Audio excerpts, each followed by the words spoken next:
Good morning ma'am. आज हम अपने टॉपिक में आते हैं वैदिक शिक्षा प्रणाली के गुण। आज हम समझेंगे वैदिक शिक्षा प्रणाली के गुण में आज सबसे पहले इसमें नंबर 1 पर है निःशुल्क शिक्षा।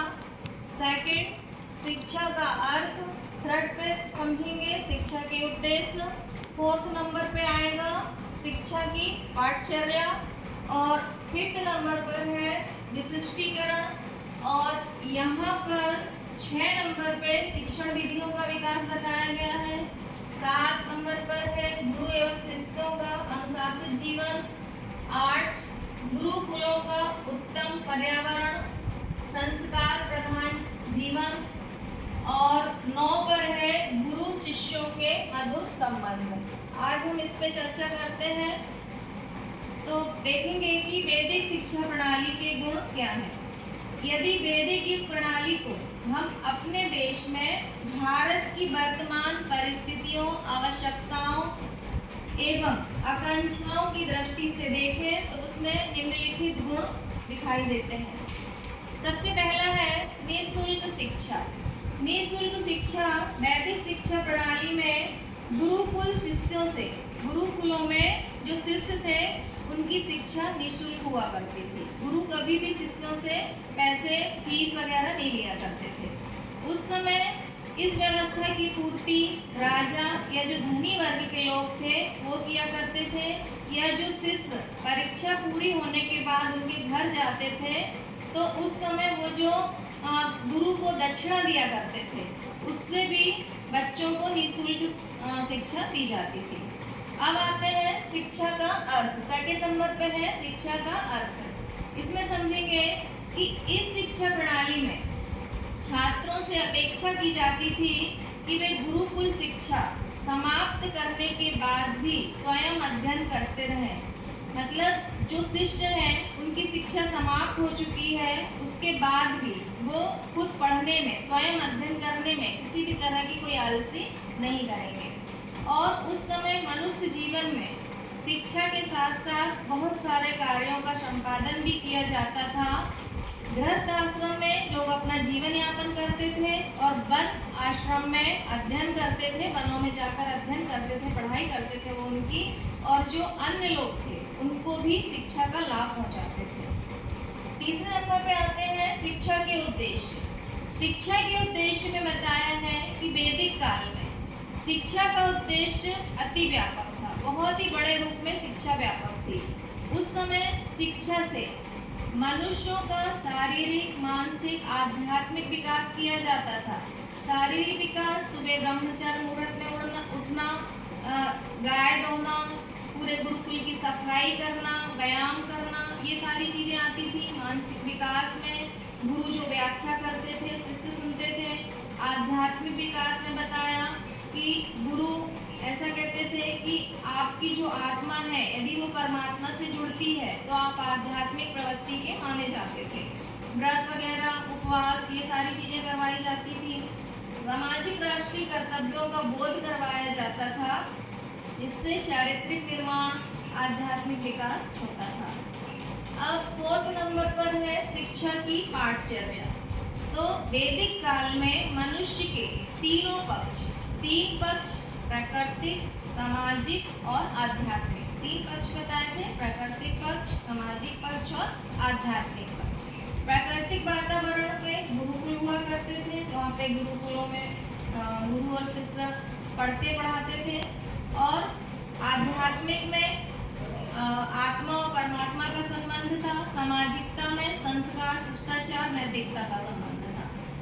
शिक्षा के उद्देश्य की प्राप्ति के लिए 2 चीजें बताई थी पाठचर्या में, अपरा यानी भौतिक और परा आध्यात्मिक, दोनों प्रकार के विषय से संबंधित पाठ्याचार होता था।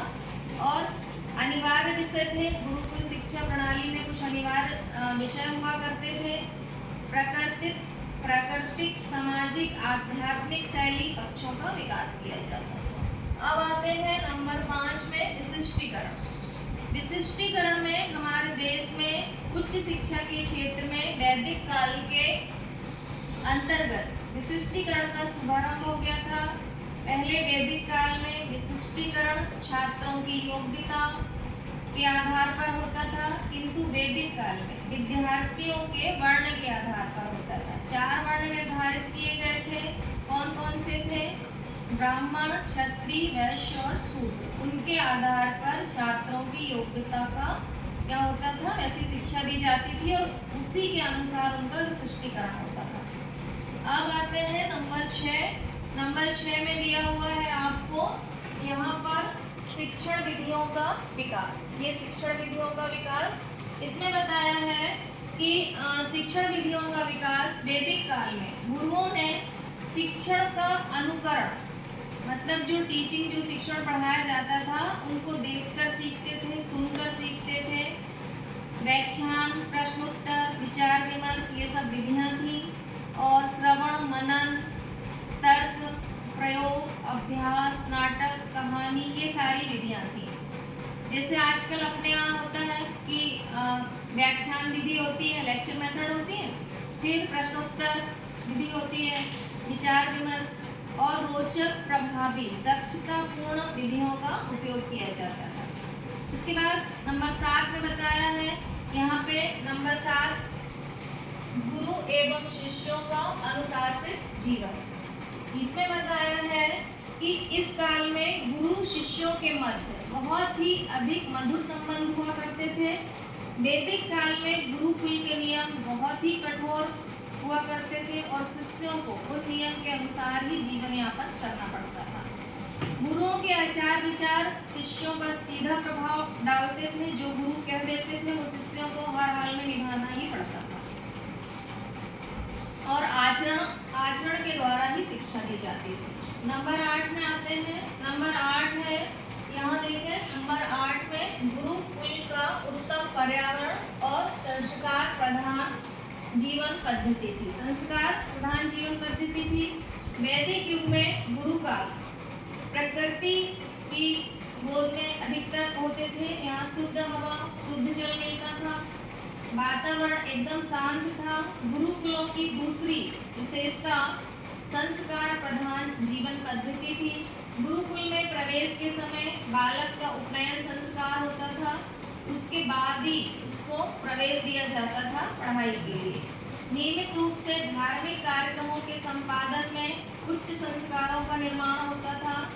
शिक्षा पूरी होने के बाद समावर्तन संस्कार होता था। जैसे ही शिक्षा पूरी हो जाती थी, समावर्तन संस्कार में शिष्य गुरु को कुछ दक्षिणा देता था।